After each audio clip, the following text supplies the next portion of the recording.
Sindh government set up the Sindh Revenue Board, I believe, in 2012. As a result of the 18th Amendment, the sales tax on services were devolved to the provinces, and we set up the Sindh Revenue Board to help collect this tax. The last time this tax was with the federal government was in 2011, and they collected 16 billion rupees in 2010. That's from the province of Sindh, the sales tax on services that the FBR collected the last time they had this responsibility. In 2011, within 1 year, the government of Sindh Revenue Board collected 28 billion rupees, which was a 68% increase from the federal government's collection. And today, 2024, the Sindh government's Sindh Revenue Board has collected 307 billion rupees in sales tax on services. The federal government's FBR's growth rate every year is 10%. Our SBR's growth rate is an average of 19%. It's economic competence. Without self-sufficiency, we can't promise to provide any of the support that I discussed in the lead up to this slide. And this is exactly our case to the federal government. That if we're collecting 19% and you're collecting 10%, then how can you punish the guys who are actually doing their jobs?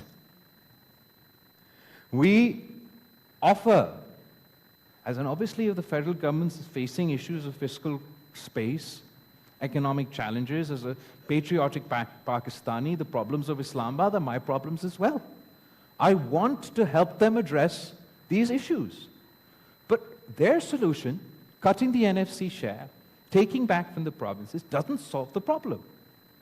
Because it's the FBR's lack of meeting their targets that's causing this fiscal deficit, not the performance of provincial government.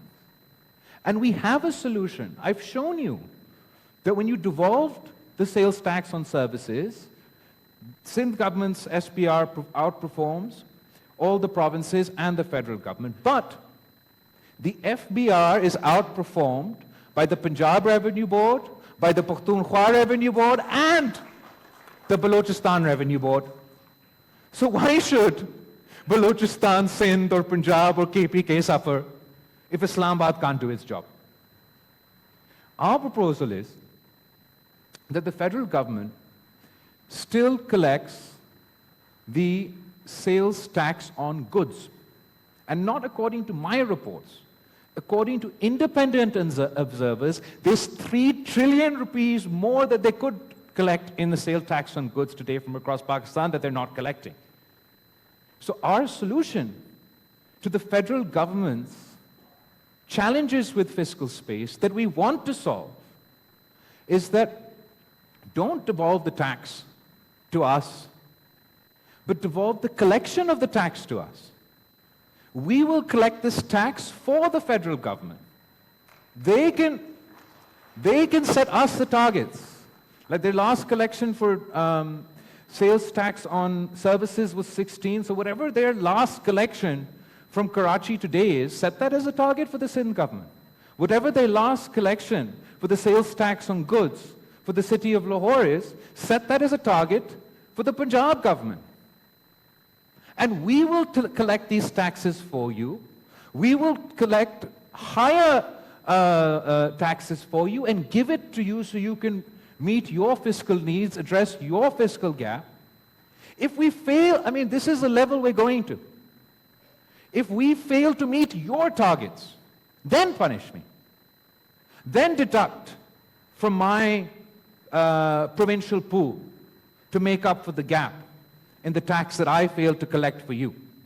But the catch is that if I do better, and I or any other province collects more in the form of sales tax on goods than your federally assigned target, then the extra money should go as an incentive to those provincial governments, so they're further encouraged to increase their revenue generation, fund our own projects, and meet the needs of our citizens. I thank you all very much today for putting up with my very detailed conversation. And I hope that I've managed to convince, or at least put across a case for you today, that the province of Sindh is a half glass full, not a half glass empty. And we would like to work with everyone in this room today and the federal government to achieve not only our goals, but also address the challenges faced by the federal government and the people of Pakistan.